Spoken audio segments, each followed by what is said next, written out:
Meu nome é Altia, tenho 26 anos e sou enfermeira recém-formada com grandes sonhos. Quando minha mãe faleceu, há 13 anos, fui morar com minha tia Sophie, que constantemente me lembrava que eu era um fardo financeiro. O envelope que recebi após minha formatura não era um cartão de felicitações, mas uma fatura detalhada de $50.000 pela minha criação. Agora, sentado neste tribunal enquanto minha própria tia me processa pelas minhas despesas de infância, me pergunto como a vida nos trouxe até aqui. Se você está assistindo, deixe um comentário dizendo de onde você é, clique em curtir e se inscrever, e me conte se você já viu algum familiar trair sua confiança dessa forma. Antes de tudo desmoronar, minha infância foi repleta de carinho e amor. Minha mãe, Amanda, me criou sozinha depois que meu pai faleceu, quando eu tinha apenas 3 anos. Embora o dinheiro estivesse curto em nosso pequeno apartamento de 2 quartos, minha mãe sempre fez questão de que eu nunca sentisse que estávamos passando por dificuldades. Ela trabalhava em longos turnos como enfermeira no Memorial Hospital, voltando para casa com histórias sobre salvar vidas e fazer a diferença nos momentos mais sombrios das pessoas. Essas histórias plantaram a semente do meu sonho de me tornar enfermeira um dia. Todo fim de semana era um momento especial para nós duas. Assávamos biscoitos nas manhãs de sábado, com o cheiro de baunilha e chocolate invadindo nossa pequena cozinha. As tardes de domingo eram para visitar o parque local, alimentar os patos no lago ou folhear livros na biblioteca. Mamãe sempre dizia: Altia, a educação é a única coisa que ninguém pode tirar de você, enquanto me ajudava com a lição de casa na mesa da cozinha. As paredes do nosso apartamento estavam cobertas com meus trabalhos artísticos e certificados escolares. Mamãe guardava cada um deles, exibindo-os com orgulho como peças preciosas de museu. Quando eu trazia notas para casa, ela as colava na geladeira com ímãs em formato de frutas e dançava pela cozinha em comemoração. No meu aniversário de 10 anos, minha mãe me surpreendeu com um kit médico infantil. Eu carregava aquele kit para todo lugar, medindo a temperatura dos meus bichinhos de pelúcia e ouvindo os batimentos cardíacos da minha mãe com o estetoscópio de plástico.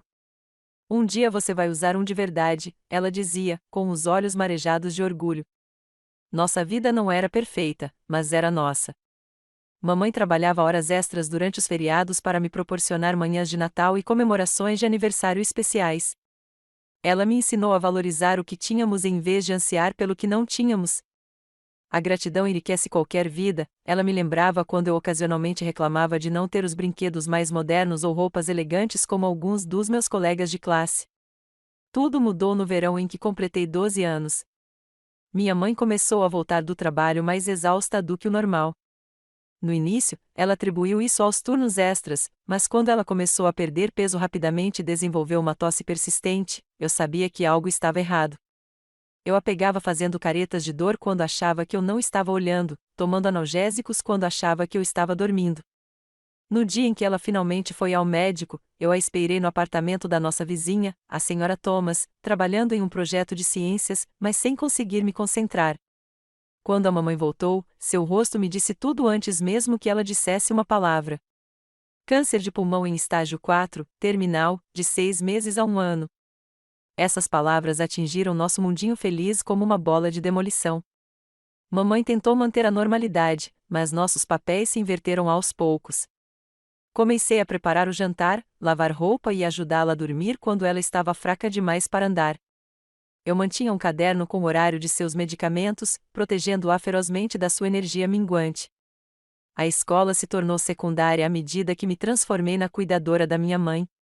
Meus ombros de 12 anos carregavam o peso das compras, das tarefas domésticas e do medo crescente do que estava por vir. Os amigos pararam de ligar porque eu não podia mais sair. Mas eu não me importava. Cada momento com a mamãe se tornou precioso, medido, finito. A enfermeira do hospício começou a visitá-la diariamente quando a mamãe não conseguia mais sair da cama. Eu me sentava ao lado dela, lendo seus livros favoritos ou simplesmente segurando sua mão cada vez mais frágil. Você é tão forte, Altia, ela sussurrava. Prometa que vai continuar. Continue brilhando depois que eu partir.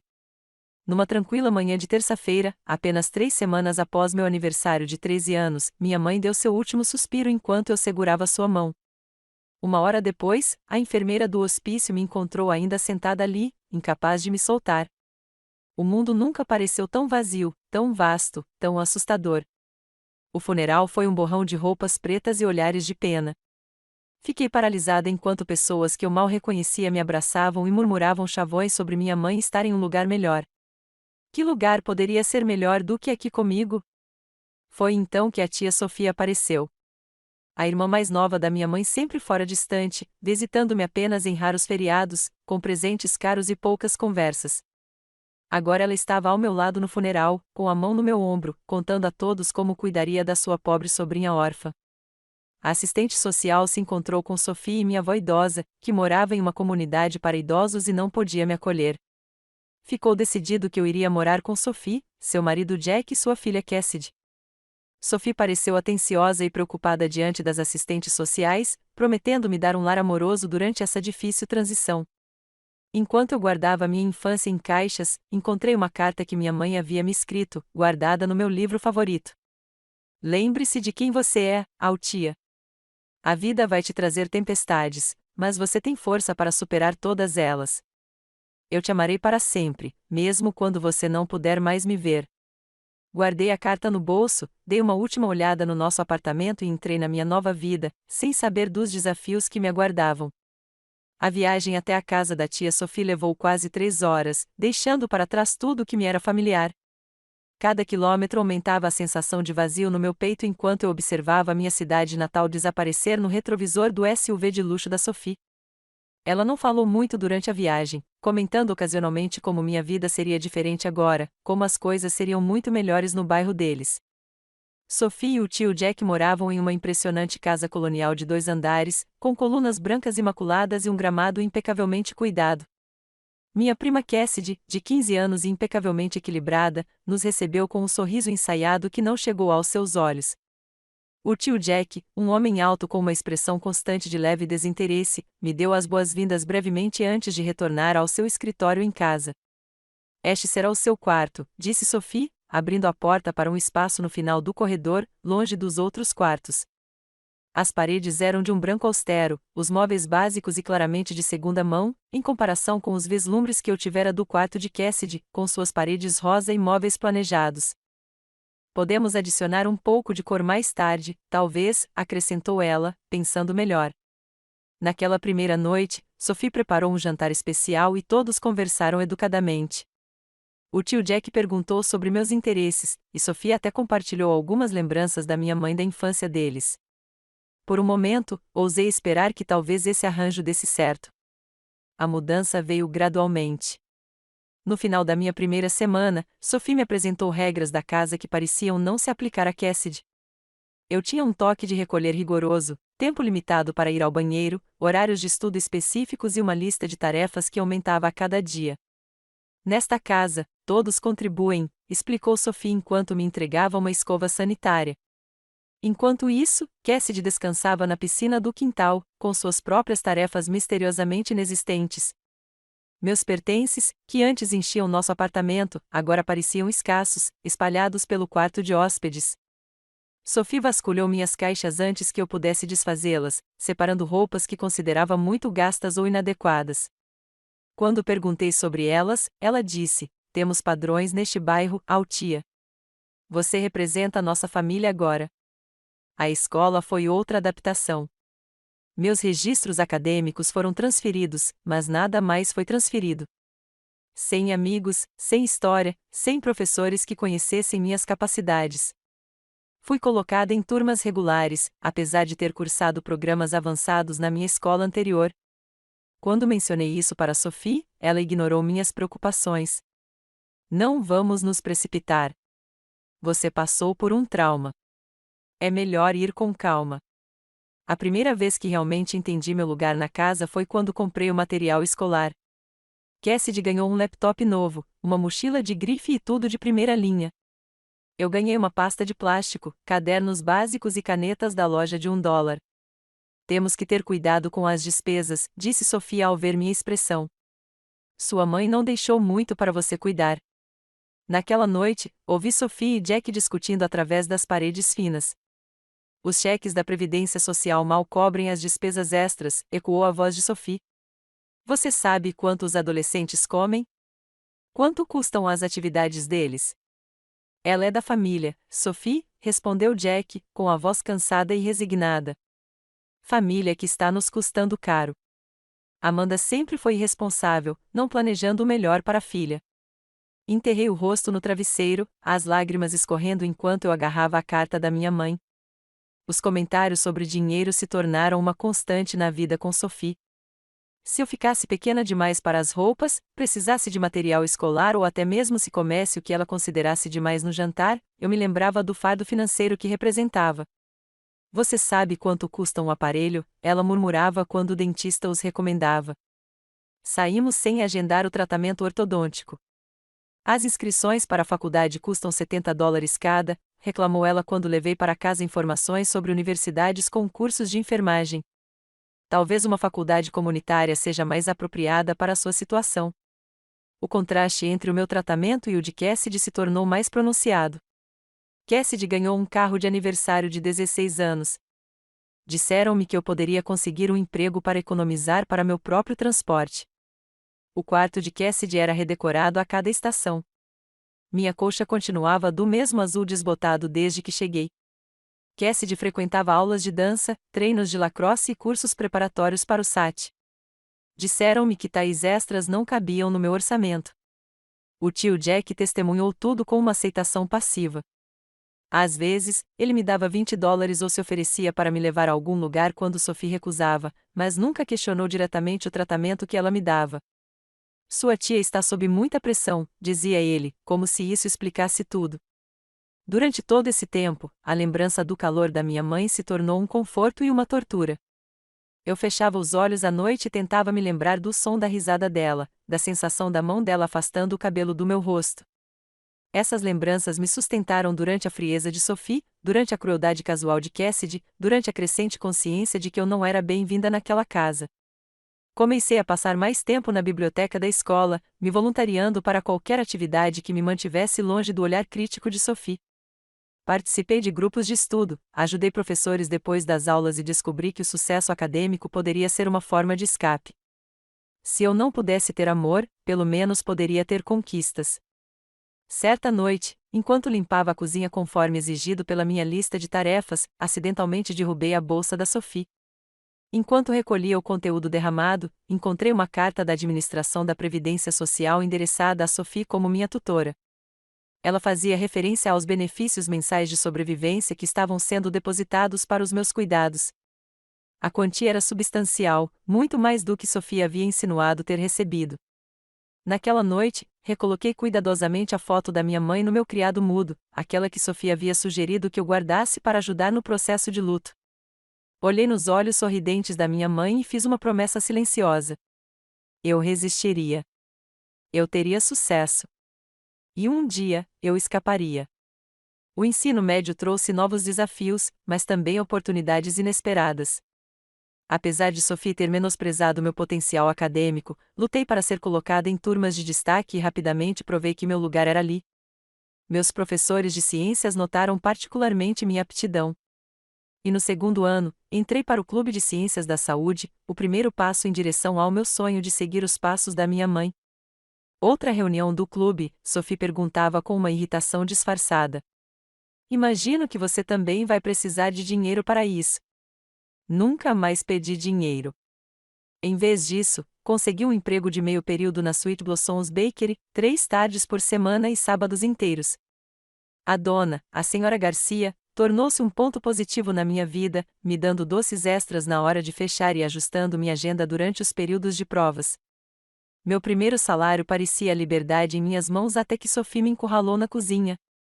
Agora que você está ganhando uma renda, precisará contribuir para as despesas da casa, anunciou ela, com a mão estendida.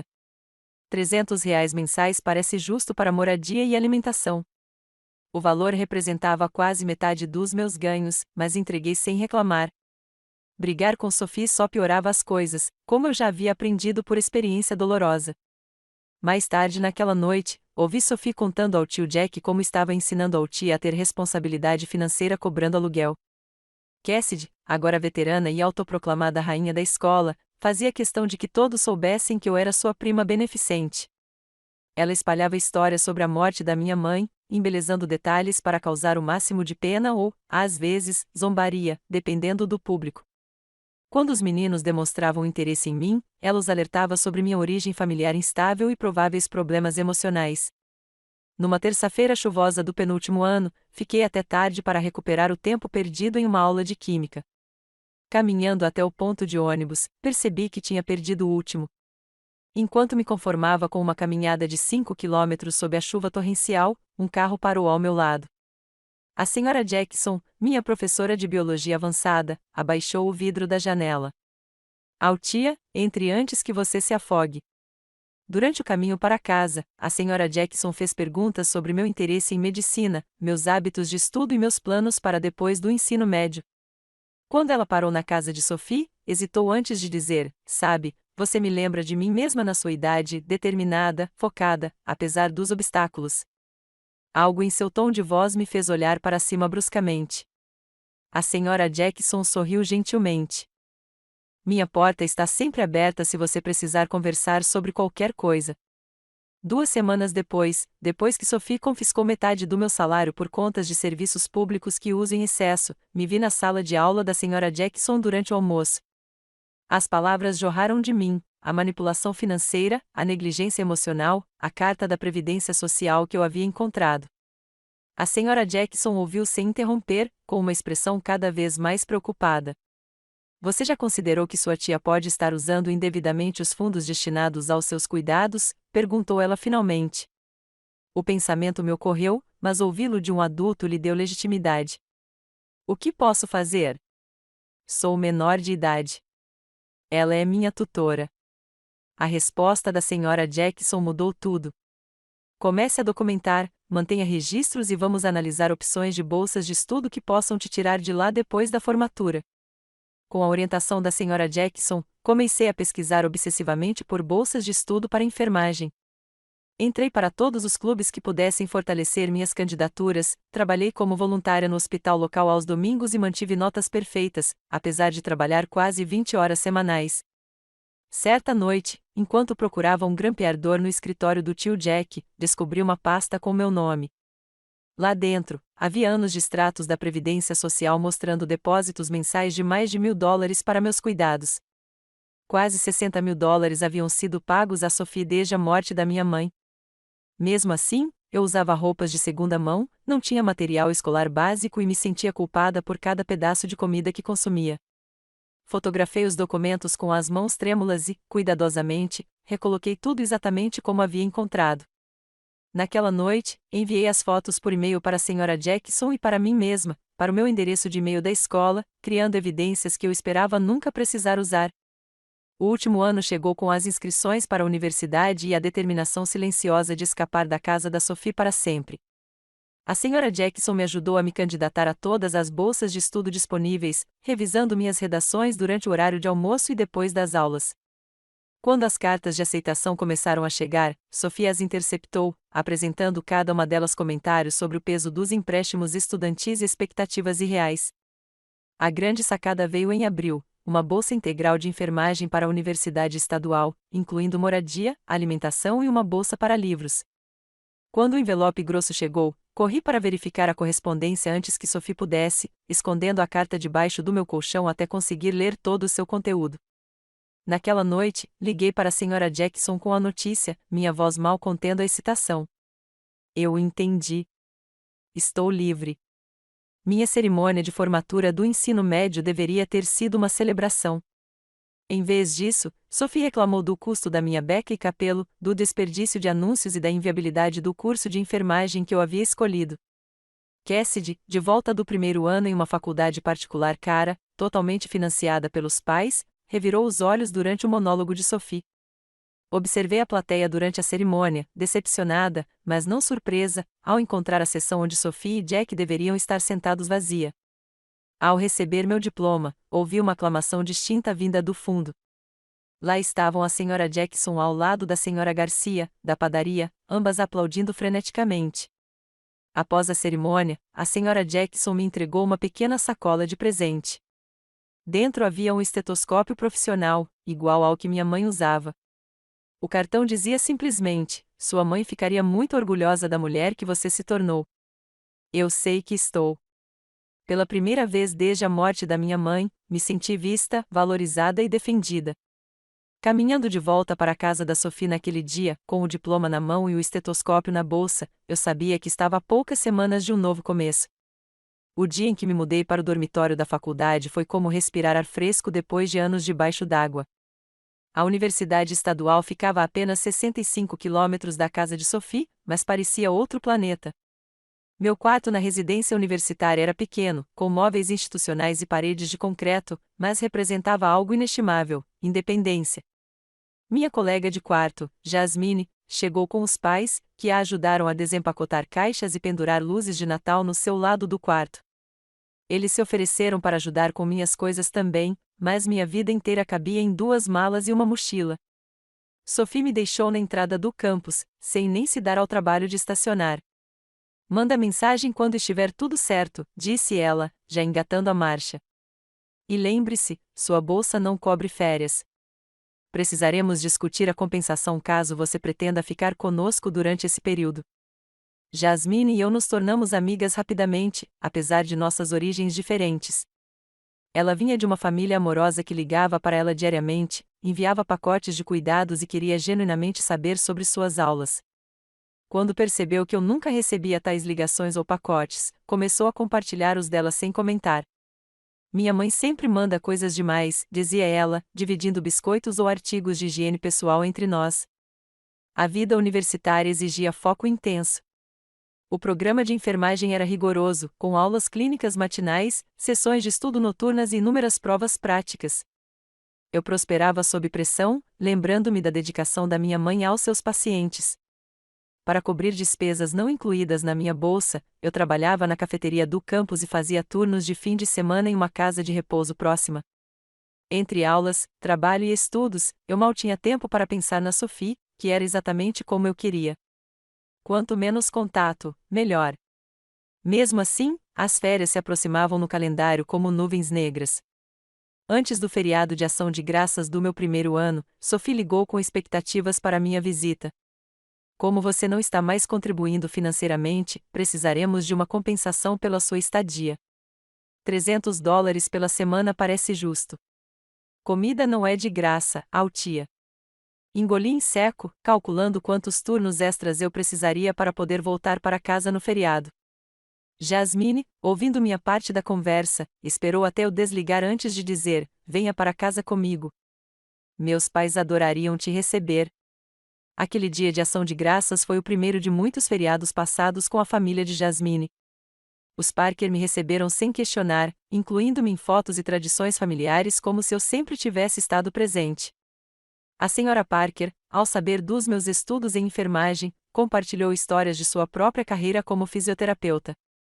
O senhor Parker me ensinou a fazer seu famoso molho de cranberry, ficando ao meu lado na cozinha com instruções pacientes. Quando Sophie ligou no Natal para perguntar quando eu chegaria com o pagamento do meu quarto e alimentação, informei que havia feito outros arranjos. Sua pausa surpresa foi seguida por preocupação, não com o meu bem-estar, mas com a perda de renda.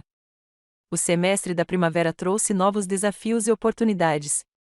Fui aceito em um programa acelerado que me permitiria concluir minha graduação em 3 anos, em vez de 4. A carga de trabalho aumentou drasticamente, mas minha determinação também. Durante uma feira de carreiras no campus, conheci David, um estudante de medicina voluntário no estande da área da saúde. Alto, com olhos gentis e uma confiança serena, ele puxou conversas sobre meu interesse em enfermagem pediátrica.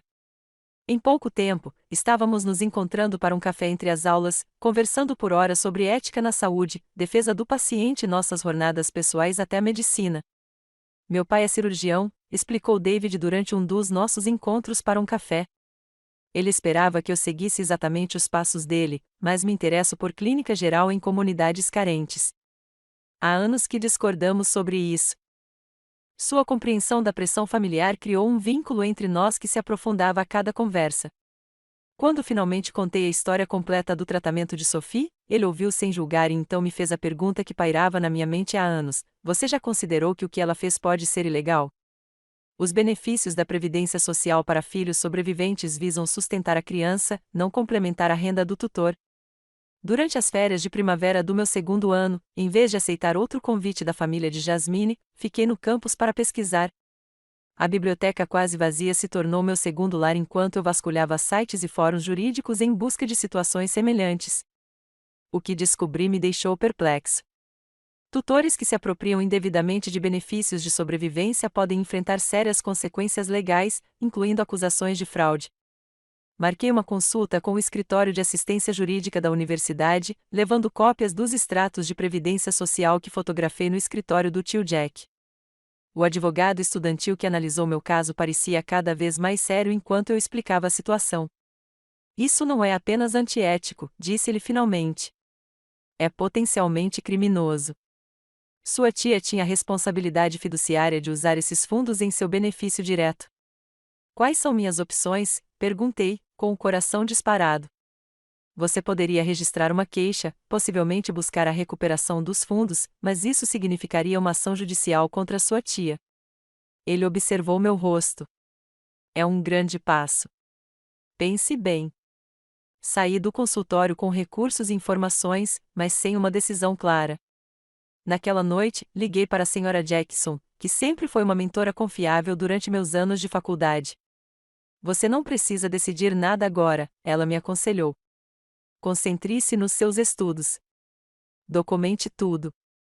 O prazo de prescrição lhe dá tempo. O terceiro ano trouxe estágios clínicos que consolidaram minha paixão pela enfermagem. Trabalhar com pacientes reais, principalmente crianças, me lembrava diariamente porque eu havia escolhido esse caminho. Meus professores elogiavam minha combinação de habilidade técnica e compaixão, atributos que aprendi observando minha mãe trabalhar.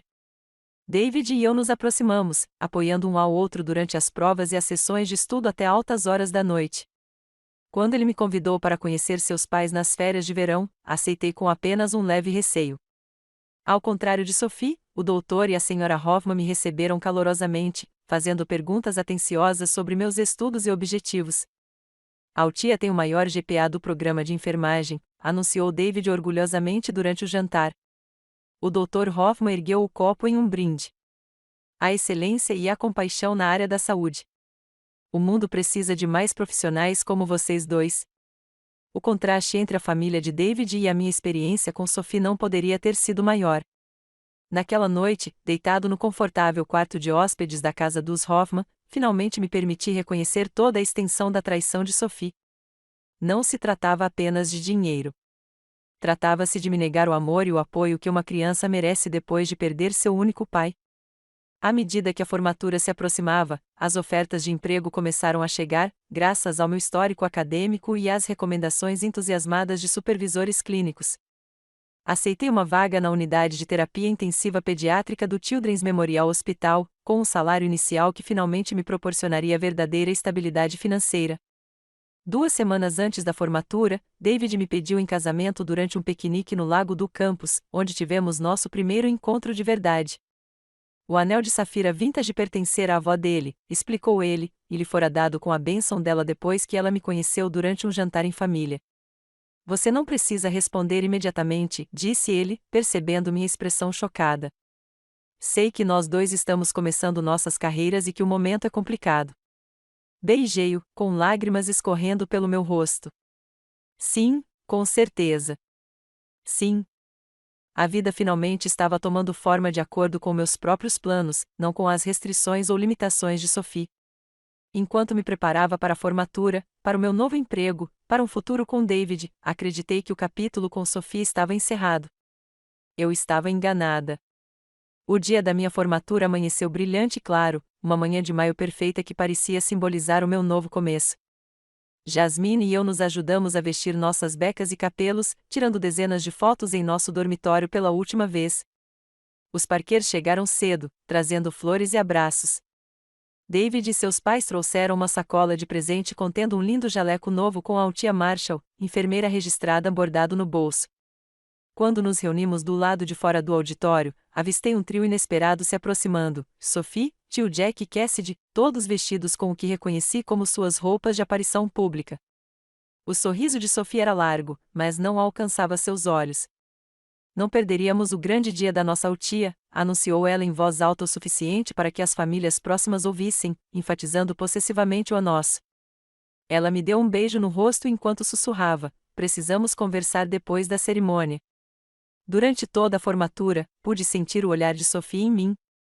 Quando meu nome foi chamado, ouvi sua voz se destacar entre as demais. Essa é minha sobrinha. Eu a criei depois que a mãe dela morreu. A cerimônia terminou com placas de capelo voando no ar e lágrimas de alegria por todos os lados. Enquanto os formandos se dispersavam para encontrar suas famílias, Sophie me interceptou antes que eu pudesse alcançar os parqueiros e os ofmamas. Trouxemos um presente de formatura para vocês, disse ela, colocando um envelope grosso em minhas mãos. Abra agora. Dentro não havia um cartão, mas o que parecia ser uma fatura meticulosamente detalhada no papel timbrado pessoal de Sophie. O título dizia: Despesas incorridas na criação de Altia Marshall, de 2012 a 2017. A lista era extensa e detalhada. Alojamento e alimentação, 60 meses a $500 por mês, $30.000. Roupas e itens pessoais, $4.850. Material escolar e atividades, $3.275. Despesas médicas e odontológicas, $5.200. Transporte e despesas diversas, $6.675. O total abaixo, circulado em caneta vermelha, $50.000. O que é isso? Perguntei, minha voz quase inaudível em meio ao barulho de comemoração ao redor. Um choque de realidade, respondeu Sophie, sem deixar de sorrir para os espectadores. Agora que você é oficialmente uma adulta com uma carreira, é hora de pagar o que deve. Fizemos muitos sacrifícios para te sustentar depois que a irresponsabilidade da sua mãe te deixou sem nada. O tio Jack pareceu desconfortável, mas permaneceu em silêncio. Cassidy deu um leve sorriso irônico. Não te devo nada, eu disse, tentando manter a voz firme. O governo lhe enviava dinheiro todo mês especificamente para os meus cuidados. O sorriso de Sophie se estreitou. Mal dava para cobrir o básico. Esta conta reflete despesas adicionais. Esperamos pagamentos mensais, começando com o seu primeiro salário de enfermeira. Antes que eu pudesse responder, David apareceu ao meu lado, sentindo a tensão. Está tudo bem por aqui? Apresentei-o brevemente, observando a expressão de Sophie mudar ao notar sua postura confiante e o relógio caro que o identificava como alguém de posses. Só uma questão de família, disse Sophie suavemente. Altia entende suas obrigações. Naquela noite, cercada pelos parqueiros, mamas e amigos do curso de enfermagem em um jantar de comemoração, tentei tirar a fatura da Sophie da cabeça. David, percebendo minha distração, apertou minha mão por baixo da mesa. Seja lá o que for, vamos resolver juntos, sussurrou. 3 dias depois, uma carta com aparência oficial chegou ao meu novo apartamento. Um escritório de advocacia que representava Sophie Marshall exigia o pagamento de $50.000 pelos cuidados e apoio prestados ao tia Marshall durante sua infância e adolescência. Ameaçou entrar com uma ação judicial caso um plano de pagamento não fosse estabelecido em 30 dias. O pânico tomou conta de mim. Liguei para o David, que imediatamente me conectou com o pai dele. O Dr. Hoffman ouviu atentamente a minha situação e recomendou um amigo advogado especializado em direito de família.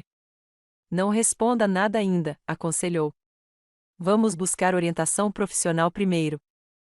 O escritório de advocacia de Marcos Urai era modesto, mas organizado, com diplomas de instituições de ensino de prestígio enfeitando as paredes. Depois de analisar a fatura de Sophie e a carta de apresentação, ele recostou-se na cadeira com uma expressão confusa. Isso é incomum, admitiu. Os tutores normalmente não processam ex-tutelados por despesas com cuidados básicos, especialmente quando recebem benefícios do governo para esse fim. Ele me observou pensativo. Tem algo mais acontecendo aqui. Conte-me tudo sobre o seu tempo com sua tia. Nas 2 horas seguintes, detalhei a vida com Sophie, os lembretes constantes do meu custo, o tratamento diferenciado em comparação com Cassidy, a descoberta dos extratos da Previdência Social e as crescentes exigências financeiras de Sophie quando comecei a trabalhar.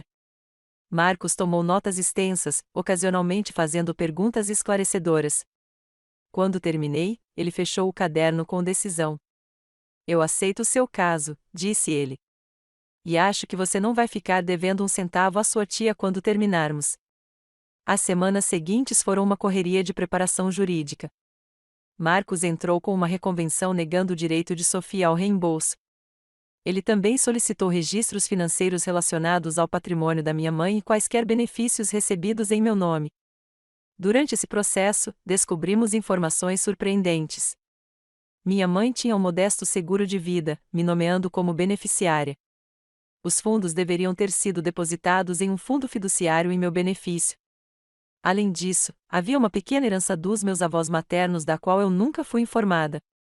Para onde foi esse dinheiro? Perguntei a Marcos durante uma reunião em seu escritório. É exatamente isso que precisamos descobrir, respondeu ele, digitando outra nota. Sua tia tinha obrigações legais como sua tutora de administrar esses bens em seu melhor interesse.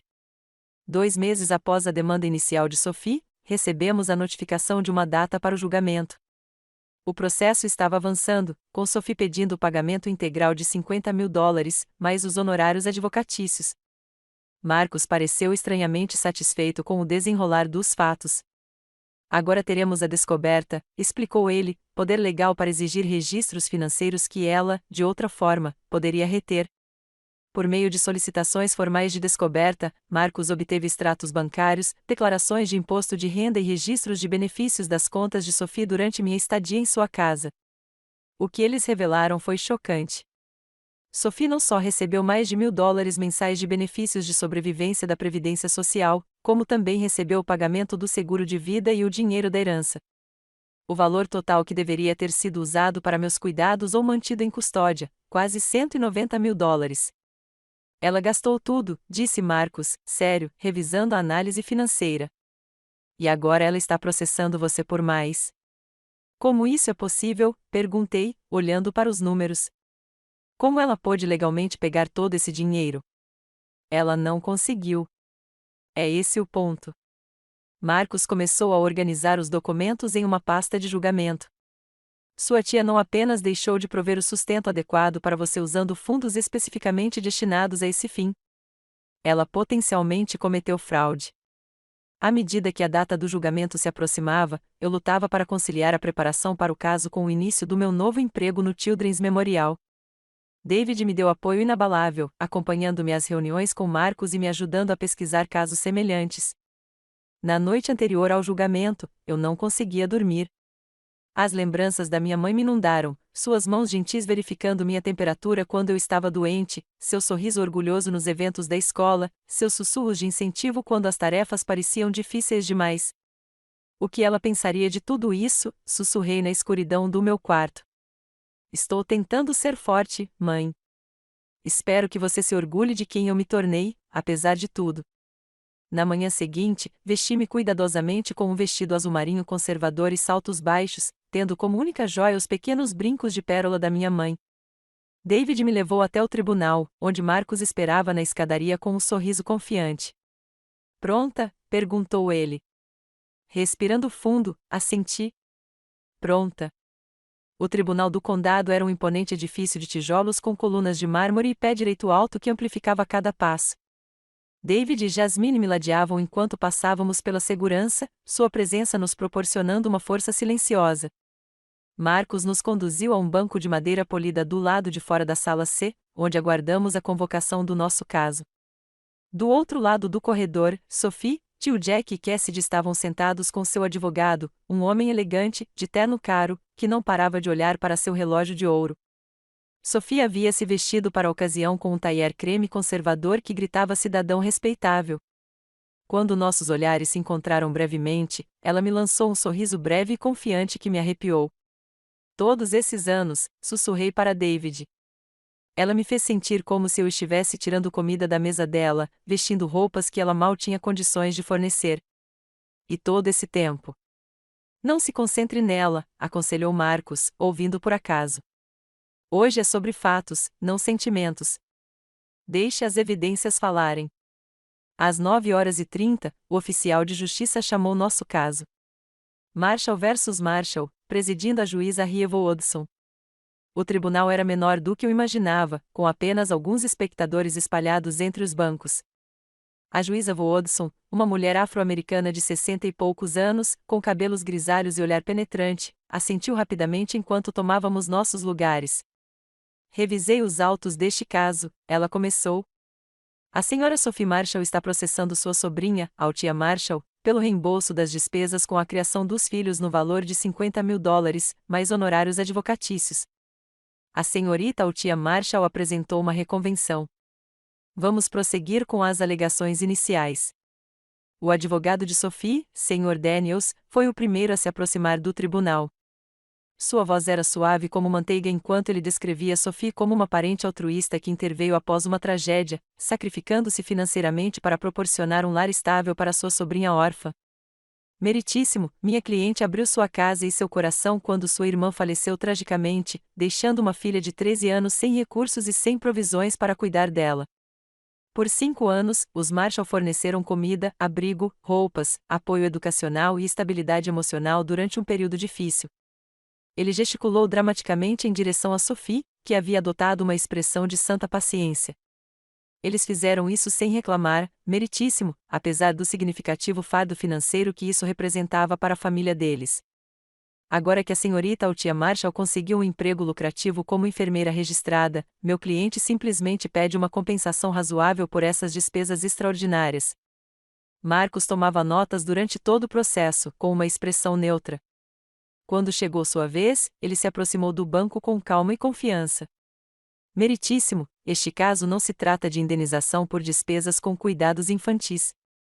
Trata-se de responsabilização por verbas que foram especificamente destinadas aos cuidados de Altia Marshall após a morte de sua mãe, verbas substanciais e mais do que suficientes para suprir suas necessidades sem contribuição adicional da ré.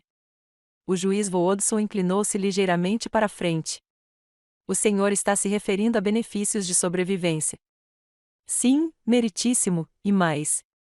Temos documentação mostrando que a senhora Sophie Marshall recebeu benefícios de sobrevivência da Previdência Social, seguro de vida e fundos de herança totalizando quase $190.000, que deveriam ter sido usados exclusivamente para os cuidados de Altia ou mantidos em um fundo fiduciário para o seu futuro.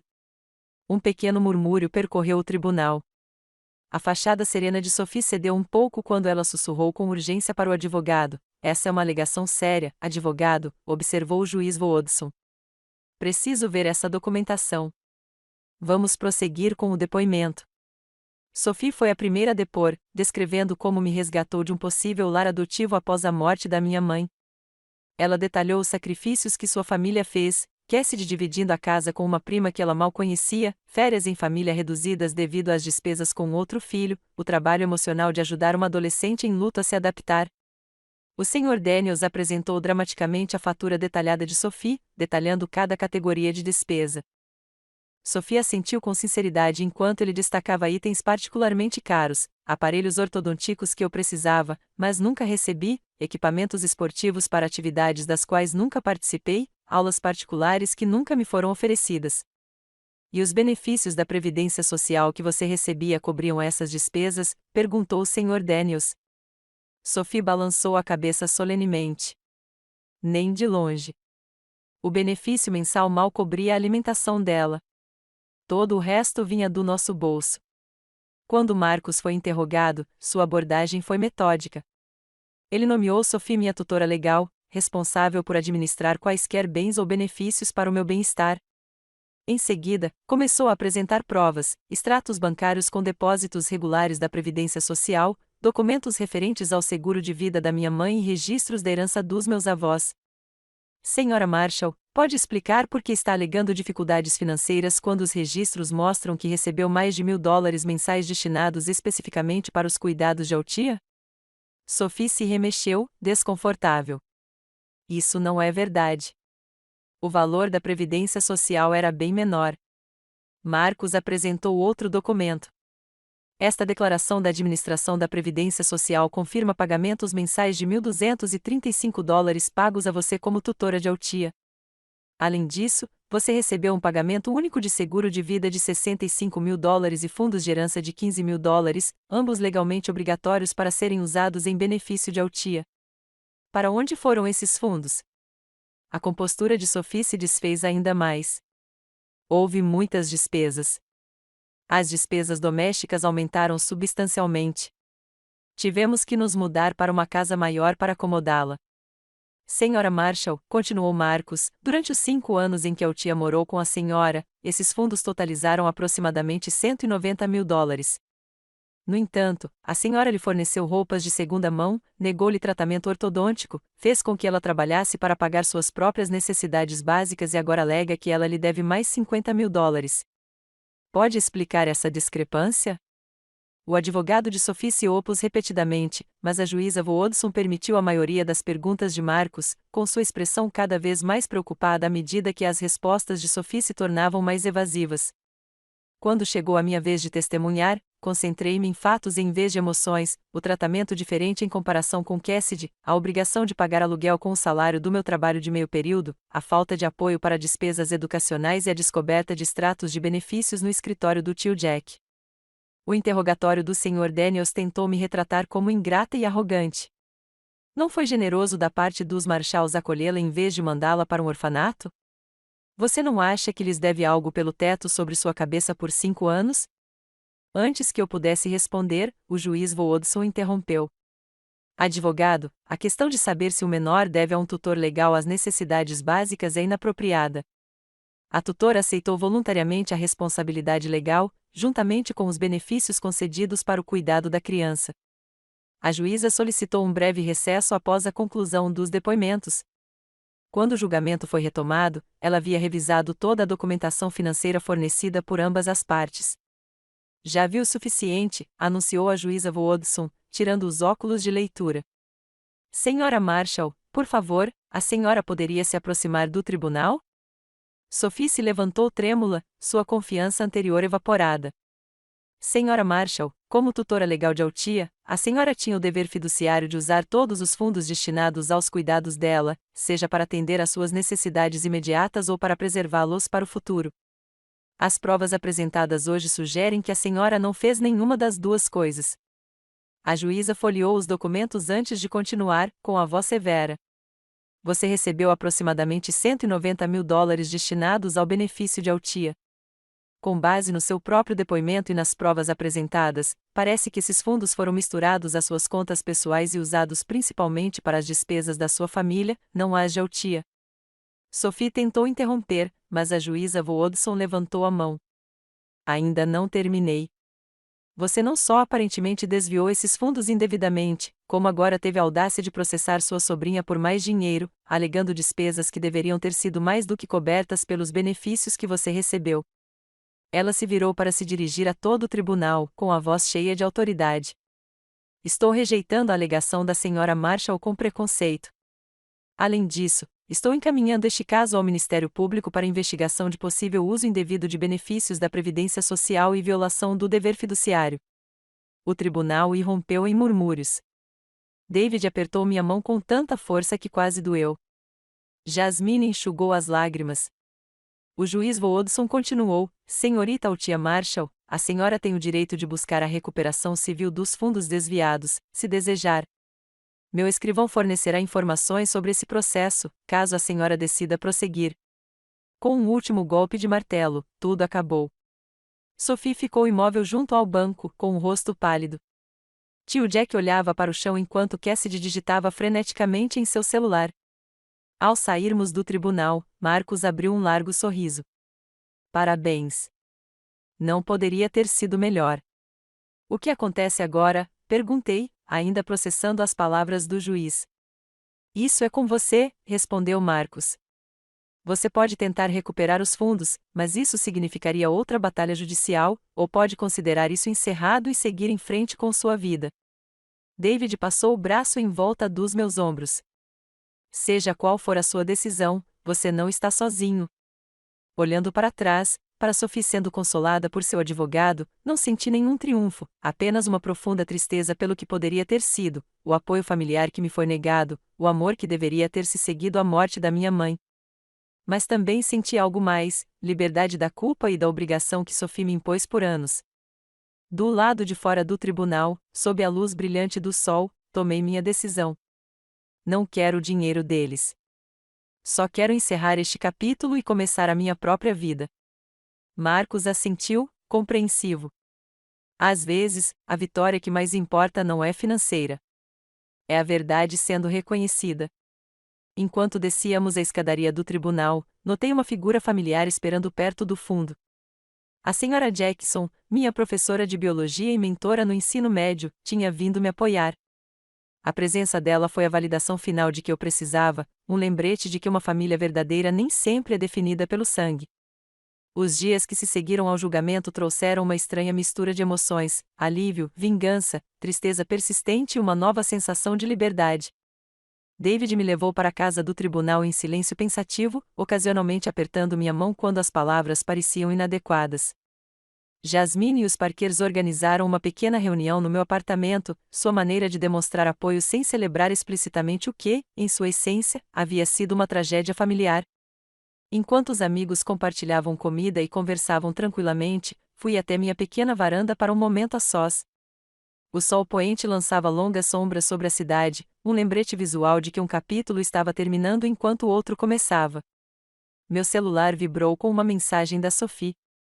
Isso não acabou. Família não trata a família desse jeito. Olhei fixamente para a mensagem, reconhecendo a amarga ironia em suas palavras. Família não trata a família do jeito que ela me tratou, como uma transação financeira, um fardo, uma obrigação, em vez de uma pessoa a ser amada. Pela primeira vez, apaguei a mensagem dela sem me sentir culpada ou obrigada a responder. David se juntou a mim na varanda, enrolando o casaco em meus ombros para me proteger do frio da noite. Você está bem? Acho que sim, respondi honestamente. É muita coisa para processar.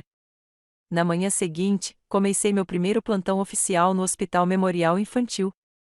Passar por aquelas portas vestindo o uniforme hospitalar e os brincos de pérola da minha mãe foi como cumprir uma promessa feita há muito tempo. A unidade de terapia intensiva pediátrica foi desafiadora, mas gratificante, com cada pequeno paciente me lembrando por que eu havia lutado tanto para chegar até ali. Minha supervisora, a enfermeira Karen, me acolheu, me guiando pacientemente pelos protocolos e me apresentando as demandas emocionais únicas da enfermagem pediátrica. Você tem um jeito natural com as crianças, ela observou durante minha primeira semana. Algumas enfermeiras levam anos para desenvolver esse tipo de conexão. Não contei a ela sobre minhas perdas na infância. Ainda não. Aquelas feridas ainda estavam cicatrizando. As cicatrizes ainda eram sensíveis ao toque. Em vez disso, canalizei minhas experiências para a empatia pelos meus pacientes e suas famílias, reconhecendo o medo nos olhos dos pais e a coragem das crianças diante de uma dor além da sua compreensão. 2 semanas após o julgamento, o tio Jack ligou. Sua voz soava cansada, derrotada. Tia, eu sei que não tenho o direito de te pedir nada, mas queria que soubesse que eu não tinha ideia da extensão do que Sophie estava fazendo. A previdência social, sim, mas não o seguro de vida ou a herança. Você ainda deixa me tratar como um fardo, respondi, surpreendendo-me com a firmeza da minha voz. Você viu isso acontecer todos os dias durante 5 anos e não fez nada. Seu suspiro pesado ecoou pelo telefone. Você tem razão. Minha passividade me torna cúmplice. Eu deveria ter te protegido e falhei. Sinto muito, embora eu saiba que isso é insuficiente. Após uma longa pausa, ele acrescentou: Sophie e eu estamos nos separando. O julgamento foi um alerta sobre quem ela realmente é, quem eu me permiti me tornar ao ficar ao lado dela. Eu só queria que você soubesse. Não senti satisfação com o fim do casamento deles, apenas uma tristeza complexa pela família que poderia ter sido minha, mas nunca foi de verdade. Espero que você encontre paz, tio Jack. Espero mesmo. Essa conversa marcou o último contato direto com a família de Sophie. Por meio de conexões mútuas, descobri que o promotor público havia decidido não prosseguir com as acusações criminais, mas havia exigido que Sophie concluísse cursos de gestão financeira e prestasse serviço comunitário. Cassidy ocasionalmente enviava mensagens hostis nas redes sociais, o que acabei resolvendo bloqueando suas contas. À medida que o verão se transformava em outono, estabeleci rotinas na minha nova vida, turnos desafiadores, mas gratificantes, no hospital, noites tranquilas com David planejando nosso futuro, brunches de fim de semana com Jasmine e amigos da faculdade de enfermagem. O apartamento aos poucos se transformou de um espaço estéril em um verdadeiro lar, repleto de plantas, fotografias e pequenos tesouros que representavam minha identidade emergente. Numa tarde de setembro, recebi um e-mail inesperado do Departamento de Recursos Humanos do hospital. Um fundo fiduciário havia sido criado em nome da minha mãe para fornecer bolsas de estudo para estudantes de enfermagem de famílias monoparentais. O doador anônimo havia solicitado que eu participasse do comitê de seleção, caso quisesse. A documentação anexa revelou que o fundo havia sido financiado com exatamente $50.000, o valor que Sofia havia exigido de mim. Uma nota separada do departamento jurídico do hospital confirmou que a doação havia vindo do tio Jack. Naquela noite, liguei para a senhora Jackson para contar a novidade. Depois de todos esses anos, ela continuou sendo minha conselheira de confiança nos momentos difíceis da vida. Parece a maneira dele de se redimir, observou ela. Não apagando o passado, mas tentando criar algo positivo a partir dele. Devo aceitar o cargo no comitê? Perguntei. Parte de mim não quer ter nada a ver com essa família. Pense nisso, respondeu ela, pensativa. A posição no comitê não é sobre eles. É sobre homenagear sua mãe e ajudar alunos que compartilham sua experiência. Não deixe que Sophie tire essa oportunidade de você também. A sabedoria dela, como sempre, transpôs minha confusão. No dia seguinte, aceitei o cargo, meu primeiro pequeno passo para transformar a dor em propósito. À medida que meu primeiro ano de enfermagem profissional avançava, percebi que me sentia cada vez mais atraída por trabalhar com crianças em situações familiares difíceis. A resiliência deles me lembrou da minha própria jornada. Suas pequenas vitórias se tornaram triunfos pessoais que celebrei ao lado deles. A assistente social do hospital percebeu minha conexão com esses pacientes e me convidou para participar de um programa de apoio a crianças em lares adotivos ou sob tutela familiar. Às vezes, a melhor cura vem de ajudar outras pessoas que passam por dificuldades semelhantes, explicou ela. David apoiou meu crescente envolvimento nesses programas, frequentemente me acompanhando em eventos para as crianças. Sua residência médica foi desafiadora, mas reservamos um tempo para o nosso relacionamento, planejando um pequeno casamento para a primavera seguinte. Os Parkers e os Hoffmamas basicamente me adotaram em suas famílias, proporcionando-me a rede de apoio amorosa que senti falta por tantos anos. 6 meses após o julgamento, no aniversário da minha mãe, finalmente me senti pronta para visitar seu túmulo. David se ofereceu para ir comigo, mas essa era uma jornada que eu precisava fazer sozinha. O cemitério estava tranquilo, com as folhas de outono formando um dossel dourado sobre a modesta lápide. Coloquei flores frescas ao lado do nome dela e sentei-me na grama para lhe contar tudo: minha carreira na enfermagem, a verdade sobre Sophie, meu amor com David e o fundo de bolsas de estudo que agora leva seu nome. Eu sobrevivi, mãe, sussurrei, com lágrimas escorrendo livremente. Não apenas sobrevivi, mas encontrei meu caminho para prosperar. Acho que você ficaria orgulhoso disso. No caminho para casa, fiz um desvio para visitar a senhora Thomas, nossa antiga vizinha que tinha me cuidado no dia do diagnóstico da minha mãe. Agora com mais de 80 anos, ela me recebeu com uma alegria surpreendente, servindo chá em xícaras lascadas enquanto conversávamos sobre os anos que se passaram. Suas paredes ainda exibiam fotos de seus próprios filhos e netos. E ali, em uma prateleira abarrotada, estava uma pequena foto emoldurada minha e da minha mãe em uma festa de aniversário há muito tempo. Ela tinha tanto orgulho de você, lembrou a senhora Thomas, seguindo meu olhar para a fotografia. Sempre disse que você tinha compaixão dela, mas o dobro da determinação dela. Parece que ela estava certa. Essas pequenas reconexões com o meu passado ajudaram a costurar a narrativa fragmentada da minha vida. Cada conversa, cada lembrança compartilhada por aqueles que conheceram minha mãe, acrescentava mais um fio à tapeçaria da minha identidade, separada das distorções e manipulações de Sophie. À medida que minha cura progredia, comecei a consultar um terapeuta especializado em traumas familiares. A doutora Lin me ajudou a entender que o tratamento de Sophie não tinha sido culpa minha, que as crianças não são responsáveis por merecer o amor ou o cuidado de seus responsáveis. Gradualmente, os pesadelos diminuíram. As crises de ansiedade tornaram-se menos frequentes e a culpa reflexiva por custar caro demais começou a desaparecer. A parte mais difícil da cura, observou a doutora Lin durante uma sessão, é aceitar que algumas pessoas que deveriam nos amar foram incapazes de fazê-lo. A limitação delas não diminui o seu valor.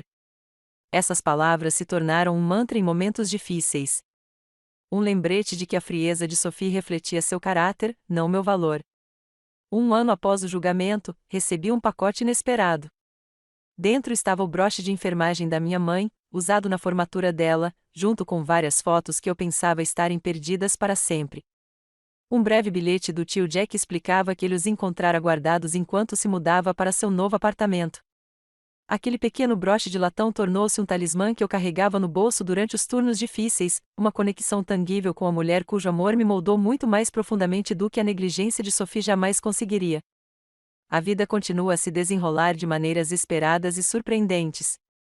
David e eu nos casamos em uma cerimônia simples, cercados pela família escolhida. Estamos economizando para comprar uma casa onde possamos construir o ambiente acolhedor e acolhedor que nenhuma de nossas infâncias proporcionou. Minha carreira avança de forma constante com uma recente promoção para enfermeira-chefe na unidade pediátrica. O fundo de bolsas de estudo em nome da minha mãe já ajudou 3 estudantes a cursar enfermagem. Cada bolsista me lembra de mim mesma há alguns anos, determinada, resiliente, carregando fardos invisíveis enquanto trabalhava por um futuro construído com base no serviço ao próximo. Olhando para trás, para a jornada daquela menina de 13 anos apavorada, segurando a carta da mãe, até a mulher que sou hoje, reconheço a profunda verdade que emergiu de toda a dor. Família não se define por sangue ou documentos legais. Ela se constrói por meio do amor, do respeito e do apoio mútuo, qualidades que Sophie nunca compreendeu, mas que eu encontrei em abundância nas pessoas que escolheram caminhar ao meu lado. As palavras do juiz naquele tribunal fizeram mais do que apenas rejeitar o processo de Sophie. Eles validaram meu valor e meu direito de ser tratada com dignidade. Mas a verdadeira vitória não foi jurídica. Foi aprender que, apesar de tudo, eu permaneci capaz de confiar, amar e me conectar. Sophie tirou minha infância, mas não pôde tirar meu futuro nem minha capacidade de ser feliz.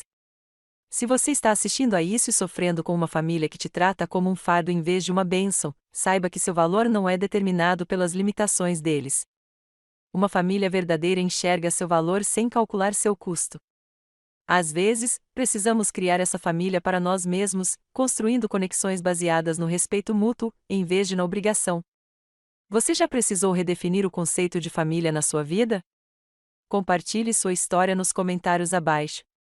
E se isso ressoou com você, inscreva-se e clique em curtir para que outras pessoas em situações semelhantes também possam encontrar conforto aqui. Obrigada por ouvir minha jornada da sobrevivência à prosperidade, de ser o fardo de alguém a me tornar eu mesma. Lembre-se, sua história ainda não acabou. E os capítulos mais bonitos podem ainda estar por ser escritos.